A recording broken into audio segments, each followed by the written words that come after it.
Ces deux icônes représentent des philosophies opposées. Jackie Chan, avec son style acrobatique issu de l'opéra de Pékin, transforme chaque environnement en arme, utilisant des objets comme des échelles ou des chaises pour surprendre. Jet Li, maître du wushu et champion national, incarne la précision chirurgicale et la vitesse fulgurante. Leur impact va au-delà du cinéma, ils ont inspiré des générations à pratiquer les arts martiaux et ont porté le cinéma chinois sur la scène mondiale. Ce combat hypothétique est une étude fascinante des contrastes. L'improvisation contre la discipline, l'endurance contre la puissance explosive, l'humour tactique contre la technique pure. Imaginez Jackie Chan, avec ses cascades défiant la mort et son génie pour transformer un balai en arme, face à Jet Li, dont les frappes rapides et efficaces peuvent mettre fin à un combat en quelques secondes. On va analyser leur style, leurs forces et leurs faiblesses à travers 3 rounds fictifs, dans des environnements variés, une cour chinoise traditionnelle, un espace ouvert et un décor urbain rempli d'objets. Qui l'emportera? La créativité imprévisible de Chan ou la précision mortelle de Li? Likez cette vidéo et partagez-la avec vos potes fans de Kung Fu pour qu'ils rejoignent le débat. Préparez-vous pour un voyage dans l'univers des arts martiaux et du cinéma d'action. Jackie Chan, né en 1954 à Hong Kong, est une légende vivante du cinéma d'arts martiaux. Formé à l'opéra de Pékin, il a passé des années à maîtriser l'acrobatie, la flexibilité et l'adaptabilité, des compétences qui définissent son style unique de Kung Fu. Contrairement à beaucoup de combattants, Chan ne se limite pas à un seul style, il intègre des éléments de divers systèmes, comme le Wing Chun, le Hapkido, et même des influences du Taekwondo pour ses coups de pied. Ce qui le distingue, c'est son génie pour l'improvisation environnementale. Dans des films comme Police Story ou Drunken Master, il transforme des objets du quotidien, échelles, chaises, parapluies, en armes offensives et défensives, créant des stratégies imprévisibles.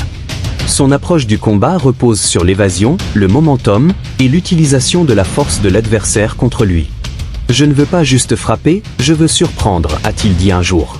Sa comédie physique n'est pas seulement divertissante, c'est une arme tactique qui désoriente ses adversaires, les empêchant de prévoir son prochain mouvement. Dans un combat hypothétique, Chan excelle dans les engagements prolongés, où son endurance et sa résilience brillent.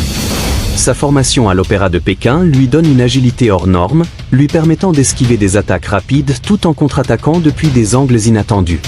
Ses faiblesses ?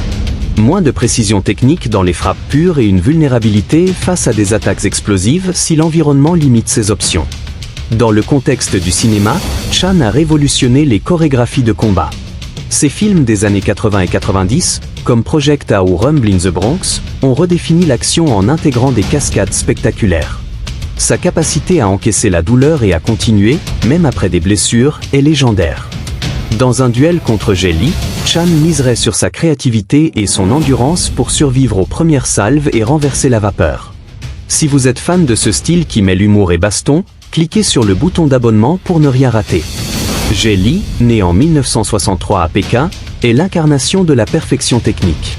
5 fois champion national de wushu avant l'âge de 12 ans, il maîtrise un arsenal de techniques alliant vitesse, précision et puissance. Son style, ancré dans le wushu moderne et des arts traditionnels comme le tai chi, combine des frappes directes avec des mouvements fluides. Dans des films comme Fist of Legend ou Hero, ses chorégraphies de combat sont un modèle d'efficacité. Chaque coup est calculé, chaque mouvement économise l'énergie. « Je frappe pour finir le combat rapidement », a-t-il expliqué. Le wushu de Li se caractérise par des attaques explosives, comme des punchs droits et des low kicks, conçus pour neutraliser l'adversaire en un minimum de temps. Sa capacité à passer d'un style dur, frappes agressives, à un style doux, défense fluide, le rend polyvalent. Dans un combat hypothétique, Li chercherait à dominer dès les premières secondes avec des combinaisons rapides, visant à empêcher son adversaire d'établir un rythme. Ses faiblesses ? Une moindre expérience avec les armes improvisées et une possible difficulté face à des engagements prolongés contre un adversaire ultra résilient comme Chan. Li a marqué le cinéma chinois en apportant une authenticité martiale inégalée. Ses rôles dans Once Upon a Time in China ou L'Arme Fatale 4 ont montré sa capacité à incarner des héros à la fois gracieux et mortels. Dans les années 90, à son apogée, il était une force de la nature, capable de livrer des performances physiques impressionnantes. Face à Chan, Li comptait sur sa vitesse et sa précision pour tenter un knockout rapide. Si vous vibrez pour ce style technique, likez et abonnez-vous pour plus d'analyses qui déchirent. Imaginons ce combat hypothétique entre Jackie Chan et Jet Li à leur apogée, dans 3 rounds aux environnements variés. Round, cour chinoise traditionnelle. Le combat commence dans une cour remplie de bancs, de poteaux en bambou et d'objets divers, le terrain idéal pour CHN dès le départ. Jackie Chan utilise l'environnement à son avantage, sautant par-dessus les bancs et saisissant un poteau en bambou pour se défendre. Il esquive les attaques avec une agilité digne de l'opéra de Pékin, lançant des coups depuis des angles imprévisibles.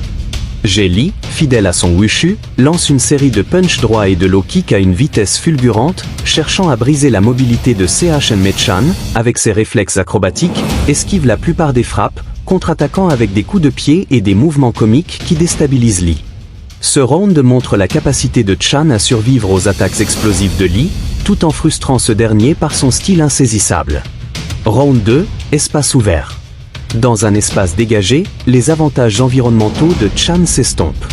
Jet Li domine avec sa technique supérieure. Ses combinaisons de wushu s'enchaînent sans faille. Des punchs fluides passent à des kicks avec une efficacité mécanique.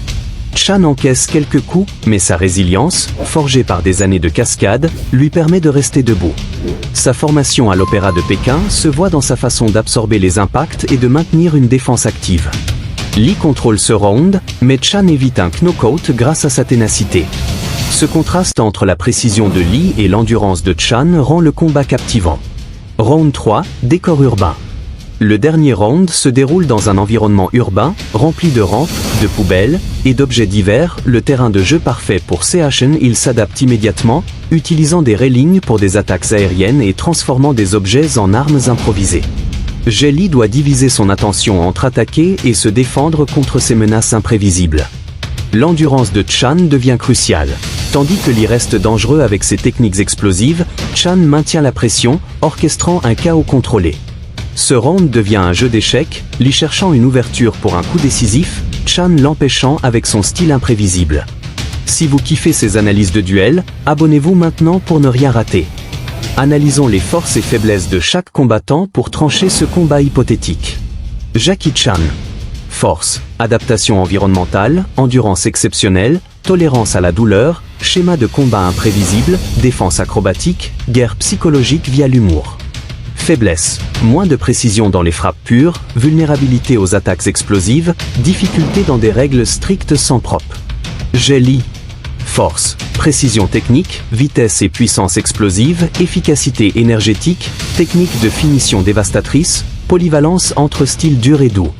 Faiblesse, moins d'expérience avec les armes improvisées, difficulté dans les combats prolongés, moindre efficacité contre des styles très peu orthodoxes. Pourquoi ce match-up est-il si fascinant? Parce qu'il oppose l'improvisation à la discipline. Chan excelle dans le chaos, utilisant chaque élément du décor pour créer des opportunités. Li, lui, cherche à imposer son rythme avec des frappes rapides et précises. Dans un combat prolongé, l'endurance et la résilience de Chan lui donnent un avantage, surtout dans un environnement riche en objets. Li, avec sa vitesse, pourrait mettre fin au combat rapidement s'il trouve une ouverture, mais la défense acrobatique de Chan rend cela difficile. Verdict, à leur apogée, Jackie Chan l'emporte dans un scénario réaliste. Bien que Jet Li ait une supériorité technique et puisse tenter un knockout rapide, la combinaison de durabilité, d'adaptabilité et d'endurance de Chan lui permet de survivre aux moments les plus dangereux. Dans un combat long, où Chan peut utiliser l'environnement, son style imprévisible prend le dessus. Dans une compétition de wushu avec des règles strictes, Li dominerait. Mais dans un cadre sans restriction, Chan devient inarrêtable. Et voilà, les potes. On a plongé dans le duel ultime entre Jackie Chan et Jet Li, deux légendes des arts martiaux et du cinéma chinois. De l'improvisation acrobatique de Chan, forgée par l'opéra de Pékin, à la précision explosive du wushu de Li, ce combat hypothétique oppose créativité et discipline. À travers 3 rounds, on a vu Chan transformer des objets en armes et Li dominer par sa vitesse. Qui gagne selon vous? La résilience de Chan ou la technique de Li? Laissez vos pronostics en commentaire. Likez, abonnez-vous et activez la cloche pour ne rien rater de nos analyses épiques. Partagez cette vidéo avec vos potes et rejoignez notre crew pour plus de duels qui déchirent.